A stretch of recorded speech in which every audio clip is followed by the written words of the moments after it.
உங்கள் தந்திவன் தொலைக்காட்சியில் தெனாலிராமன் தினமும் மாலை 6 மணிக்கு காணத் தவறாதீர்கள்.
அண்மைச் செய்தி.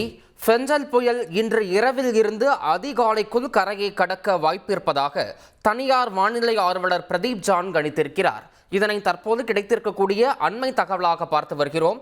மேலும் இது தொடர்பான கூடுதல் தகவல்களோடு இணைகிறார் எமது செய்தியாளர் ரமேஷ்.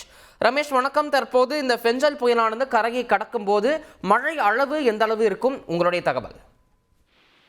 வணக்கம். வங்கக்கடலில் உருவாகியிருக்கக்கூடிய பெஞ்சல் புயலானது டிசம்பர் 1ஆம் தேதி, அதாவது நாளை அதிகாலை கரையை கடக்கக்கூடும் என தனியார் வானிலை ஆய்வாளர் பிரதீப் ஜான் கணித்திருக்கிறார்.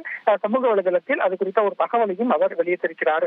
குறிப்பாக வங்கக்கடல்ல உருவாக்கக்கூடிய இந்த பெஞ்சல் புயலானது மாமல்லபுரம் மற்றும் காரைக்கால் நடுவே புதுச்சேரிக்கு அருகே கரையை கடக்கும் என்று வானிலை ஆய்வு மையம் தகவல் தெரிவித்திருந்தது.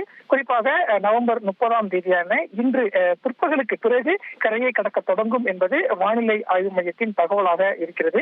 இந்த சூழல்ல தனியார் வானிலை ஆய்வாளர் பிரதீப் ஜான் வெளியிட்டிருக்கக்கூடிய தகவல்ல பார்க்கும்போது இப்போதிலிருந்து அடுத்த 12 மணி நேரம் முதல் 18 மணி நேரம் வரை சென்னை மற்றும் சுற்றுவட்டார பகுதிகளில் ஒரு தொடர் மழை இருக்கும் என்று பிரதீப் ஜான் தகவல்ல குறிப்பிட்டிருக்கிறார்.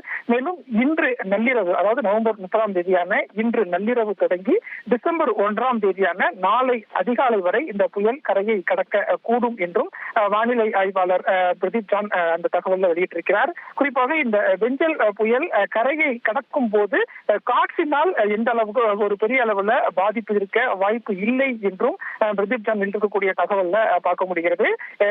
பிரதீப் ஜானுடைய தகவலின் அடிப்படையில நாம புரிஞ்சுக்க வேண்டியது என்ன அப்படின்னா, டிசம்பர் 1ஆம் தேதி அதிகாலை இந்த புயல் கரையை கடக்கும் என்பது அவர் சொல்லக்கூடிய தகவலாகவும் இருக்கிறது. இந்த புயலினுடைய தற்போதைய நிலவரம் என்ன என்று பார்க்கும்போது, இந்த வங்கக்கடலில் உருவாக்கக்கூடிய பெஞ்சல் புயலானது புதுச்சேரிக்கு தென்கிழக்கே ஒரு 150 கிலோமீட்டர் தொலைவிலையும், அதே போல சென்னைக்கு 140 கிலோமீட்டர் தொலைவிலையும் மையம் கொண்டிருக்கு. பிற்பகல்ல கரையை கடக்கும் என்ற ஒரு தகவல் வந்திருக்கக்கூடிய சூழல்ல நள்ளிரவு முதல் அதிகாலை வரை கரையை கடக்கக்கூடும் என்பதும் வானிலை ஆய்வாளர்களுடைய தகவலாக இருக்கிறது. புயல் கரையை கடக்கும் போது ஒரு 70 to 80 கிலோமீட்டர் காற்று வீசக்கூடும் என்ற ஒரு தகவலும் இருக்கக்கூடிய சூழல்ல சென்னையில இப்போதே தரைக்காற்றின் வேகம் இயல்பை காட்டிலும் அதிகமாகவே காணப்படுகிறது. மாநகர் முழுவதும் பல்வேறு இடங்களில் கனமழையும் தொடர்ந்து கொட்டி தீர்த்து வருகிறது. தகவல்களுக்கு நன்றி ரமேஷ். உங்கள் தந்திவன் தொலைக்காட்சியில் தெனாலிராமன் தினமும் மாலை 6 மணிக்கு காணத் தவறாதீர்கள்.